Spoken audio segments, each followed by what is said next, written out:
Hello guys, so it's our day 17 of our plank challenge for ourselves, and it's my day 3 for Chris Bernal 12 minutes no rest plank. So let me share to all of you my day 17 plank. Day 17 of our plank workout. Our workout for tonight is ang workout ito, plank ito ni Miss Chris Bernal, yung 12 minutes excuse me, plank niya na no rest. Each plank ay meron tayong 1 minute each plank. Ito yung ginagawa ko ngayon. Ito yung regular plank. Yung pinakauna ko dito. Regular plank, 1 minute. And tuloy-tuloy lang tayo.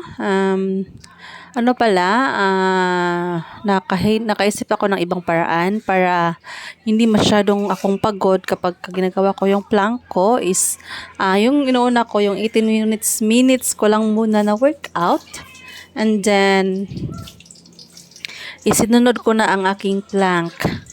So hindi ko na siya panghuli kasi yung mga times kasi na lagi ko siyang ginagawa panghuli yung plank ko. So, naubusan ako ng energy. Ngayon is nakahanap ako ng paraan. Ginawa ko is hindi ko na siya panghuli.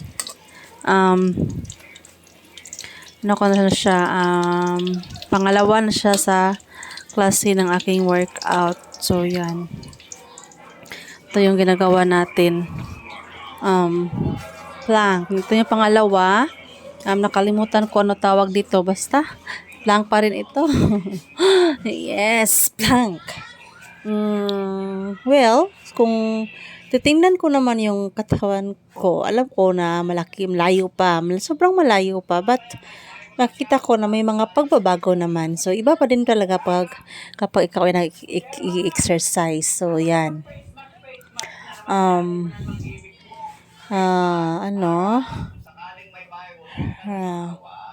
So, ito naman is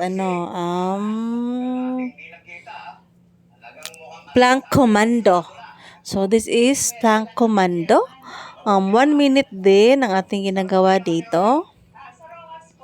Ayan. So, sarap sa pakiramdam talaga kapag nakapag-workout. Pero, sad to say, hindi ko na talaga siya na straight. Yung gabi-gabi, hindi ko na siya nagawa gabi-gabi. Ganun. Sad ako doon. Tapos, ayan. Yung ginagawa natin. So,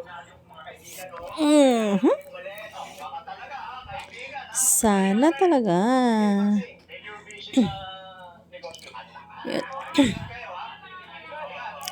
May mga times talaga, so, nahihirapan ako. Yan.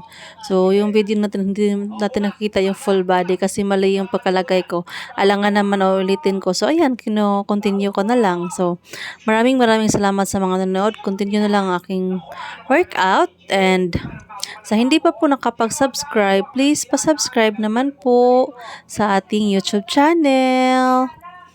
Patuloy lang sa panonood. Maraming salamat. Tsaka sabayan niyo sa aking weight loss journey. Alam ko, malayo pa talaga tayo sa ating goal. But, walang sukuan. Laban lang.